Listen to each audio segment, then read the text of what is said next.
Coming off as one part Resident Evil, one part Metal Gear Solid, and one part Virtua Cop, Crisis City is a game brimming with potential.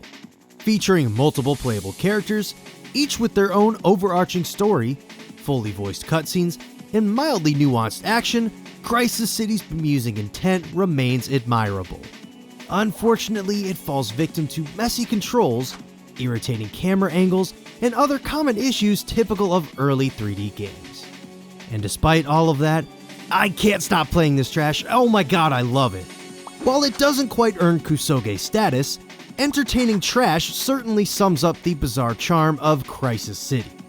Released exclusively in Japan on the PlayStation in 1998, Crisis City is a game that revels in its own chaos for the sake of being over the top and excessive. Taking on the role of one of the 7 available characters, you'll dive headfirst into the trashy, Matrix-style combat filled with bullet holes, charred rubble, and flying shrapnel. As you can see, the game takes its cues from the Resident Evil series by having all of the action play out in fixed camera angles, which, as you'd imagine, has its downsides, as aiming can be difficult and accidentally scrolling back a screen can easily lead to your character looking like an extra in a Paul Verhoeven movie. That being said, in an attempt to remedy such struggles, Crisis City does include a lock-on button to help guide your shots in the midst of its chaos. But with the wonky controls, the execution falls just short. Fortunately, in the face of lackluster controls, each character comes strapped with an arsenal to even the odds. Equipped with a gun as your primary method of attack, you'll find yourself dropping bad guys like flies. Nevertheless, you do have to keep an eye on your limited clip capacity. However, you have an infinite pool of ammo to draw from, so don't be afraid to let shots fly. Just remember to watch your back while you're reloading, as that's when things get dicey. This is where your dodge mechanic comes into play. By pressing circle, you can roll out of harm's way and hopefully land the killing blow on your opponent as you scramble back to your feet.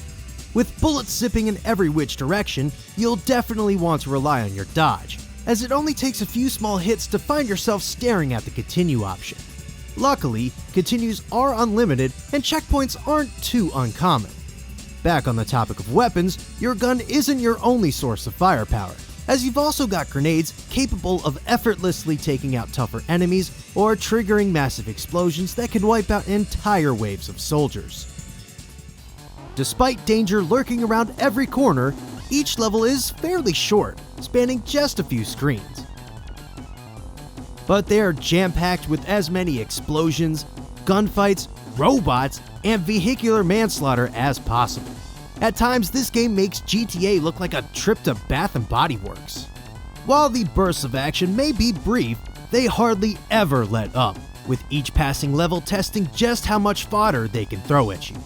Whether it be the dimly lit docks full of explosive barrels and highly flammable gas tankers, the decadent interiors of a suspicious tech lab riddled with androids, or the busy highway turned war zone, you'll hardly find a moment to settle down as the onslaught keeps coming. Graphically, Crisis City is somewhat modest. While it doesn't quite measure up to later powerhouses like Alien Resurrection, it's not too far off from the equally dour Syphon filter. At times, while it may be tough to tell where you need to go, what you're stuck on, or where enemies are shooting you from, I find the pre-rendered backgrounds practical. While not on par with Resident Evil, they do at least exude a gritty cyberpunk aesthetic that ultimately suits the game's style.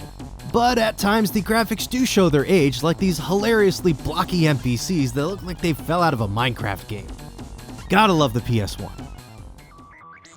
As previously mentioned, each character has an overarching story that does affect the game. While the overall levels remain unchanged with each playthrough, depending on your character, the game alters the order in which you tackle them, and in some cases the boss you face at the end. Additionally, each character has different stats for firepower, defense, and movement, making each run just different enough to warrant a replay. Not to mention, some of the dialogue found throughout is pure action cheese.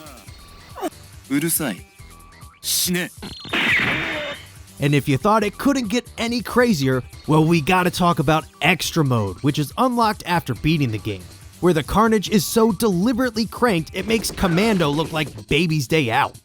Every enemy is armed to the teeth with rocket launchers, hallways are filled to the brim with chaos, and crazy shit like this happens.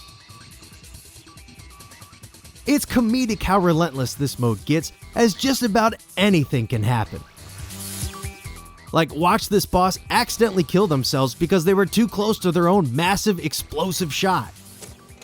From over-the-top gunfights to in-your-face non-stop action, Crisis City certainly lives up to its ridiculous title screen moniker of New Type Gun Action Duel.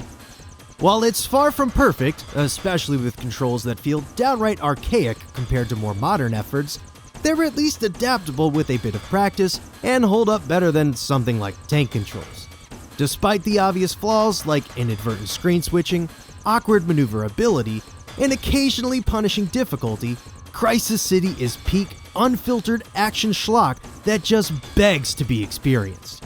So I highly recommend tossing this one into an emulator, giving yourself unlimited HP, and diving headfirst into the madness that is Crisis City. Hey, thanks for watching. If you liked this episode, consider checking out these other videos right here, or even subscribing. Also, if you'd like to throw me a couple of bucks, you can support the show on Patreon.